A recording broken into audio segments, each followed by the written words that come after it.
दोस्तों, old pension scheme पर आया नया अपडेट। कर्मचारियों की पुरानी पेंशन योजना किसी भी समय बंद हो सकती है। दोस्तों, अगर आप भी जानना चाहते हो कि क्या है इसकी वजह, तो बने रहिए मेरे साथ इस वीडियो में एंड तक। केंद्र सरकार बहुत जल्द इस विषय पर अंतिम निर्णय ले सकती है, चाहे वह देश में पुरानी पेंशन की पुनर्स्थापना हो या एनपीएस में सुधार हो। इसके बावजूद सरकारी कर्मचारियों को ओपीएस पर अधिक ध्यान देना होगा। कर्मचारी संघों को डर है कि मध्य प्रदेश और राजस्थान में कांग्रेस सरकार द्वारा बहाल की गई पुरानी पेंशन योजना फिर से लागू हो जाएगी। ये खबर आपके लिए है। अगर आप एक कर्मचारी हैं, आपको बता दें कि केंद्र सरकार एनपीएस में सुधार या पुरानी पेंशन की बहाली पर बहुत जल्द निर्णय ले सकती है। यही कारण है कि इस विषय पर केंद्र सरकार ने बहुत कुछ जानकारी इस विषय में दी है। कारण यह है कि भाजपा ने इन दोनों राज्यों में विधानसभा चुनाव में प्रचंड बहुमत से जीत हासिल की है। केंद्र सरकार ओपीएस के लिए गठित national joint counselling of action की संचालन समिति के राष्ट्रीय संयोजक एवं स्टाफ साइड की राष्ट्रीय परिषद के सचिव शिव गोपाल मिश्रा ने कहा है कि इस मामले पर जल्द ही निर्णय लिया जा सकता है। रेलवे और सिविल रक्षा क्षेत्र में स्ट्राइक बैलेट हो गया है। देश भर में अनिश्चितकालीन हड़ताल की तिथि तय करने के लिए अब एक बैठक होगी। ओपीएस को किसी राज्य में खत्म करने का व्यापक विरोध होगा।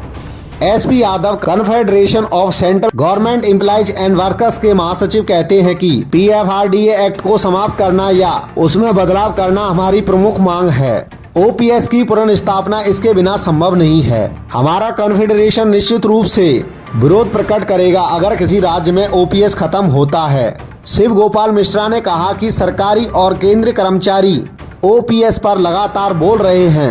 रामलीला मैदान में कर्मचारी संगठनों ने रैलियां की हैं। सरकार ने कई प्लेटफॉर्म पर ओपीएस की मांग उठाई है। हमने सरकार को स्पष्ट रूप से बताया है कि कर्मचारियों को ओपीएस के अतिरिक्त कोई अनुमति नहीं है। सरकार को एनपीएस को समाप्त करना होगा और गारंटीकृत पुरानी पेंशन व्यवस्था को फिर से शुरू करना होगा। भारत सरकार बहुत जल्द इस मुद्दे पर निर्णय ले सकती है। ओपीएस राजनीति नहीं है। केंद्रीय या राज्य सरकार चाहे जो, हमारा आंदोलन जारी रहेगा। रेलवे के 11 लाख कर्मचारियों में से 96% ओपीएस लागू नहीं होने पर निश्चितकालीन हड़ताल पर जा सकते हैं।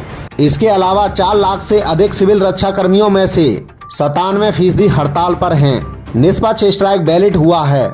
बिना किसी दबाव के कर्मचारियों ने अपना मत दिया है। अब जल्द ही 15 दिसंबर को जॉइंट फोरम की बैठक नई दिल्ली में बुलाई जाएगी। उसमें सभी संगठनों से चर्चा करके अनिश्चितकालीन हड़ताल पर जाने का फैसला होगा।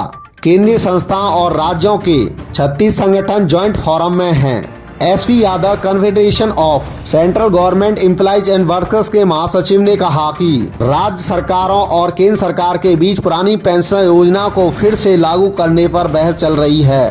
केंद्र सरकार ने गैर भाजपा शासित राज्यों को उनके कर्मचारियों को पुरानी पेंशन व्यवस्था में वापस लाने से मना कर दिया। इन राज्यों ने अपने कर्मचारियों को पुरानी पेंशन व्यवस्था में वापस लाने की घोषणा की थी। केंद्र सरकार ने स्पष्ट रूप से कहा है कि यह धन pension fund and regulatory authority के पास है। केंद्रीय बजट में जमा यह धन राज्यों को नई पेंशन योजना में नहीं मिल सकता। दोस्तों, हमें कमेंट बॉक्स में कमेंट करके जरूर बताना, क्या भाजपा सरकार को मध्य प्रदेश और राजस्थान से ओपीएस वापस लेनी चाहिए थी या नहीं।